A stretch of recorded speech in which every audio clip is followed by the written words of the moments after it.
Before we get into this podcast, I just want to apologize. We accidentally uploaded something that was cut off at the end, so we're re-uploading this week's podcast. Apologies again about that. I'm Lee Moore. I'm Rob Moore. And this is the Chinese Literature Podcast.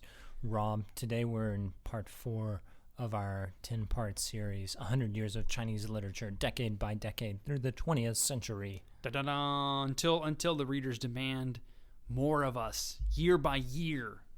That'll have to be a paying for gig. For each year of Chinese literature. That's a lot of Chinese literature. That's 5,000 years of Chinese. Well, not the whole thing. I was thinking the 20th century. But no, let's do it all. The whole thing. All of it. 5,000 years of all Chinese the way back. literature. We'll do an oracle bone. We'll just bring that in. The whole thing. A tree. We should do an oracle on which bone. legend has it that the original person who came up with the trigrams on which the I Ching is based did his work. Fuxi, right? Yeah. He scrawled them into a tree. Right. We'll do those. We'll find the tree on which the trigrams were first sketched. That's how dedicated we are. Yeah, it's not going to happen. So, the 1930s, right? Warlordism has been effectively eradicated. Sort of. Well, yeah, you're right, sort of. So, I mean, the Qing Empire ends in 1911, 1912. Warlords kind of take over and are fighting across China. No one really has power until 1912 to I would say 25. In the mid-1920s, communism is kind of pushed on the back burner by Jiang Zemin. he wasn't around that long. Those glasses. Yeah, that's true. Those thick Coke bottle glasses, you never know. Jiang Jieshi, or also known in English as Chiang Kai-shek, he effectively neutralized the communists for about a decade. They did eventually survive, as I'm sure most of our listeners know. Yeah. they make a comeback, a heck of a comeback. But even then, Chiang Kai-shek he's the dude. He's the dude, but in the 1930s, he's made himself the leader of the Republic of China, partially through military prowess and military victories, but also partially through wheeling and dealing with other warlords who effectively continue on as warlords but pretend like they're part of the Republic of China. Right. But the big story in the 30s, of course, is the Japanese. That's right. The Japanese invade Manchuria, that is northeastern China, in the early 1930s, and then they invade mainland China, the main portion of China. We should point out 1930s. Much of this due to kind of subterfuge, and we have the Mukden incident in which the Japanese claim to have been attacked by Chinese. We would think of them, I guess, as militia elements, like paramilitary groups, which, of course, no. And, of course, to meet this small threat, they bring in a ton of troops, and anyway, that kind of thing. There's a lot of underhanded stuff that goes on. A lot of stuff. But this and it's, last thing, then we'll get to our writers. But this is also one of the reasons why, when you talk about World War II, we typically date World War II from, say, Hitler's invasion of Poland, something like that. September 1st, 1939. Well done, Mr. Encyclopedia. We could look that up on Wikipedia if we wanted. We don't need you here. But when you ask Chinese people, they'll date it from the 30s. Because that's effectively when they were invaded by a foreign power that eventually became one of the Axis powers. What's interesting, though, is it's never really clear what part of the 1930s it started out. Yeah, that's funny. As. Yeah. So, previously, the communists tended to emphasize the invasion of Manchuria as the beginning of World War II for the Chinese, but eventually they came to emphasize more of the invasion of the main portion of China that began in 1937. Yeah. So because these are all, like, history is always incredibly ideologically charged, particularly under a communist regime. There's never this kind of clear consensus. But for the listener who's less clear on, like, timelines, just know that Japan was invading China, different parts of China at various times in the 1930s. As, like, life kind of went on in some ways in the 1930s, especially in places like Shanghai, which Shanghai is actually the location that I'm going to point to as the point at which Chinese modernism can really be said to begin. And that's why I chose Zhecun as my representative of the 1930s. Zhecun lived from 1905 to, Rob, do you know how late he lived? I don't know. I'm guessing with that look you're giving me that it's probably pretty late. 2003. Really? Yeah, he died in Shanghai in 2003. Wow. So 98 years old. Rob, were you in China in 2003? I was. Wow. I was in China in 2003. So you were, okay, wow. I didn't get to China. I'm that old too. I didn't get to China until 2006, but you were there in Whippersnapper. China while Zhecun was still alive. I was. Wow, I wish I'd met him now. Yeah. Anyways, so Zhecun is one of the main figures of Shanghai 1930s modernism. There is a movement called New Sensationalism. Now, New Sensationalism is just a translation of a Japanese literary movement. It gets translated, the word itself gets translated directly from Japanese into Chinese. It's very concerned, this movement is very concerned with sort of the psychological elements of literature and questions of point of view. And we've done some Zhecun stories, right? We did the General's Head. Which is an amazing story. It's an amazing story. It's completely bananas, but it's amazing. It's literally like from a bunch of different perspectives, and you have the head of the narrator moving around from different of the narrators, right, into different people's heads. Yeah, and one of those heads gets cut off, right, and it still narrates and continues its narration, and it's just very experimental. Did we do any? I think that's the only story we've done. No, by we did. the one about the rain. Yeah, the rainy night, which is another really strange, but strange in a different way. Yeah. He's written a bunch of other ones about I forget the one about the guy on the train that stays with someone who might actually not have ever existed, that sort of thing. Yeah. Again, like with Ding Ling, it's kind of hard to fault your choice. I wish we could have a real disagreement. Hopefully we'll have one later. But I want to just say that these new sensationalists are important in the early 1930s. Zhecun is partially running a journal called 现代, I believe, which translates literally as modern, but they actually had an English name. Rob, do you know the English name? Modern? Les Contemporains. Oh, your French is staggering, my friend. Rob's trying not to smack me because Rob I think is what you mean an is expert. less contemporaneous. I think that's more what you Rob mean. is actually an expert not only on Chinese but French and both. The nexus between I know China everything and about France. both, actually. Yes, Yeah. Just ask me. And my horrible French is hurting him.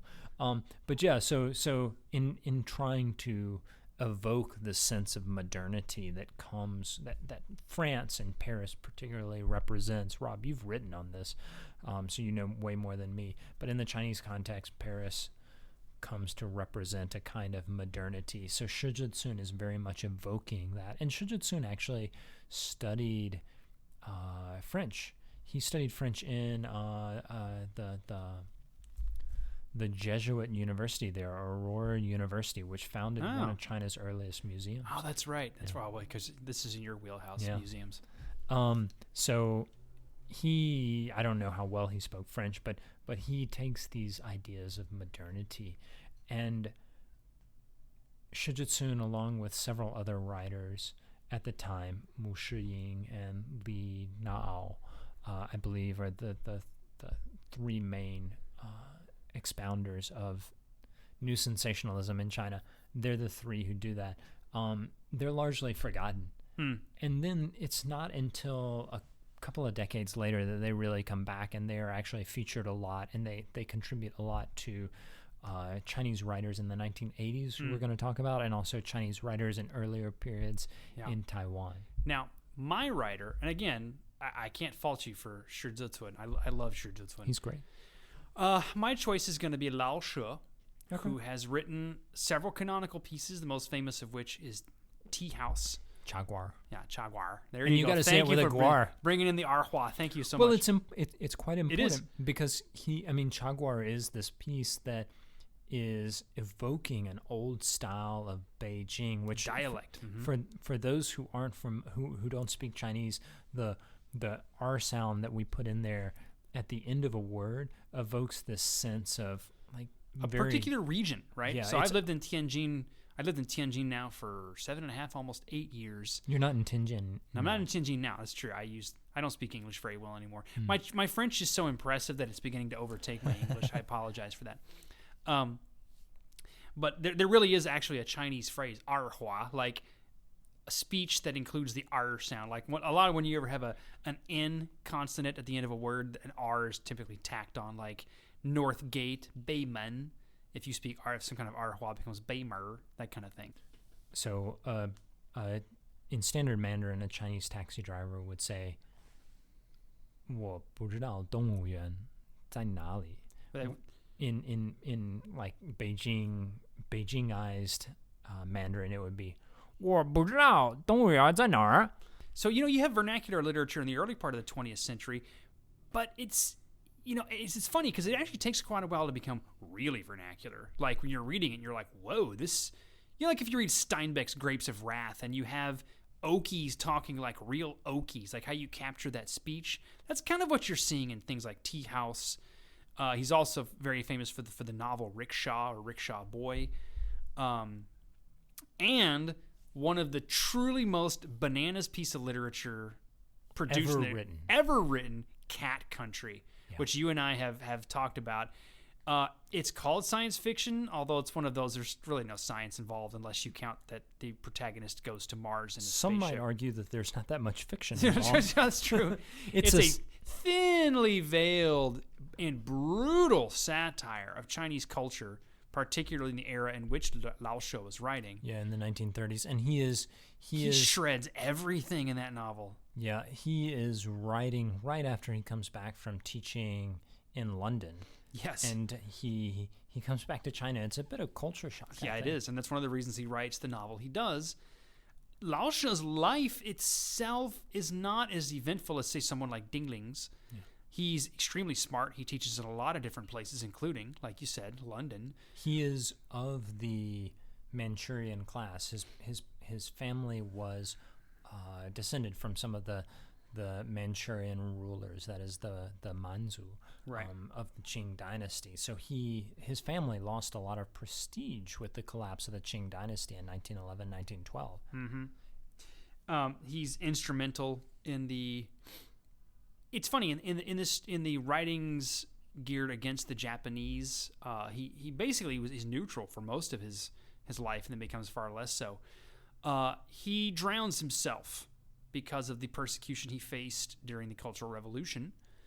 Although the great literary scholar Liu Ofan Li has suggested that he was actually murdered, which is not shocking considering the Cultural Revolution. Do you know he is actually my academic grandfather? Okay, you're really going to have to qualify that one. Liu Li. Oh, I thought you meant Lao Shou. Oh, no. I was like, how are you tracing yourself to Lao Shou? No, that's true, because one of our professors here studied under Liu Li. Yeah. And the professor, I don't know if he would even want us to mention his name, so we won't. But he's one of these very quiet, unprepossessing types. And then you're like, wait, you study with who?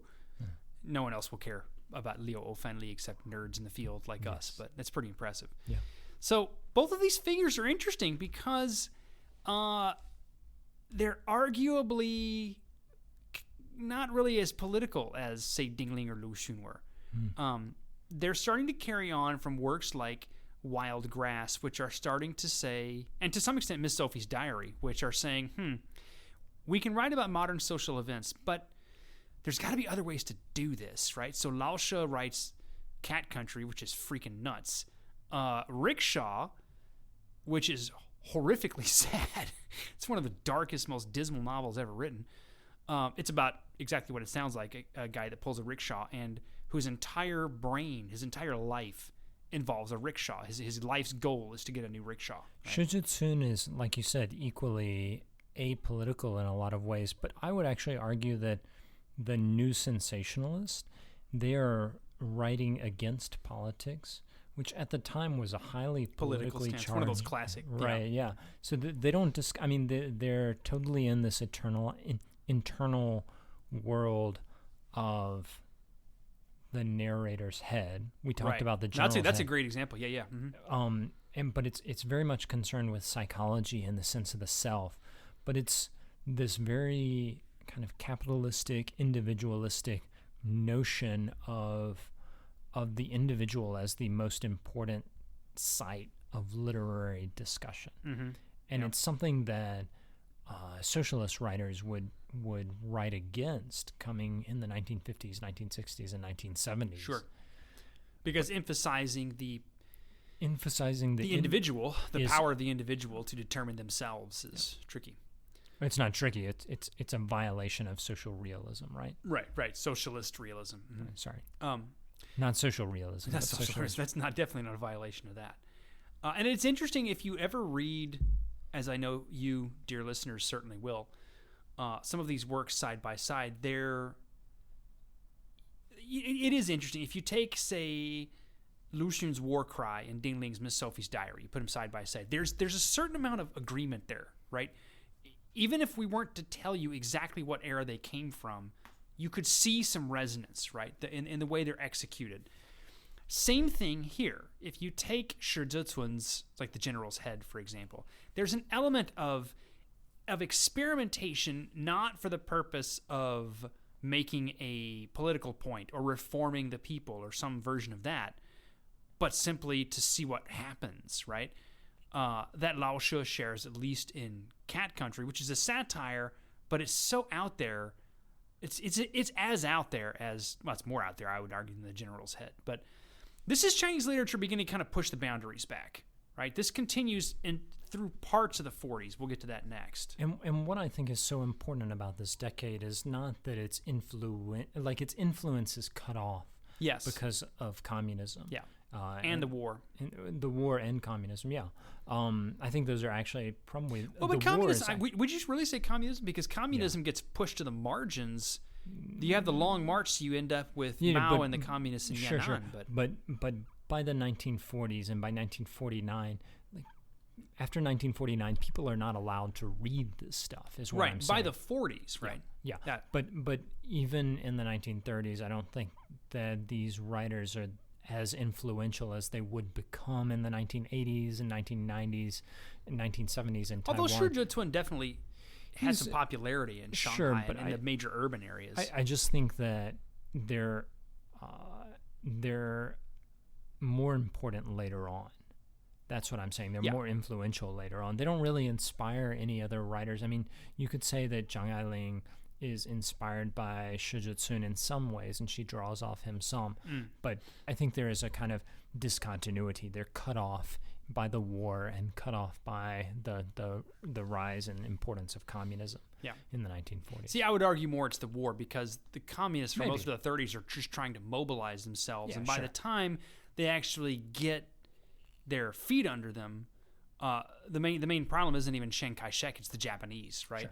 And so that whole thing mixed together is what makes someone like Lao She, for example, even Shi Zhecun and Lao She together, the Japanese weren't interested in reading them either. So by the time the 30s come to a close, you're right. Like, all of these forces together are not too pleased with this stuff. Yeah, but at the very least, I mean, the group of left-wing writers that Lu Xun led until his death in 1936, they're still propagating lots of different writers, and people in the communist areas like Yan'an are reading important writers in the late 1930s and 1940s, despite the fact that the war is there.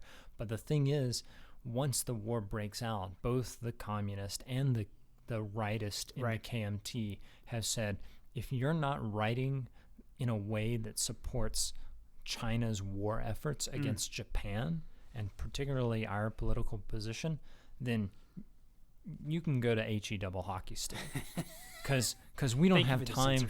We don't have time for you, and you are destroying China. Is essentially what they said. I mean, it's a highly politicized, which is a fairly common position for countries involved in a giant war. I mean, but and I think that the thing about communism that makes it such a destructive force in this particular way is that its control over the production of literature after 1949 is so absolute that no one reads these guys. In the Maoist era, no one reads for like 20, 30 years. Right. And we're gonna have some interesting conversations when we get to the Maoist era, because finding great works or representative works from the 50s and 60s in particular is like, woo, really okay. The 70s. Well, I have some stuff from the 70s, but it's all underground. So yeah.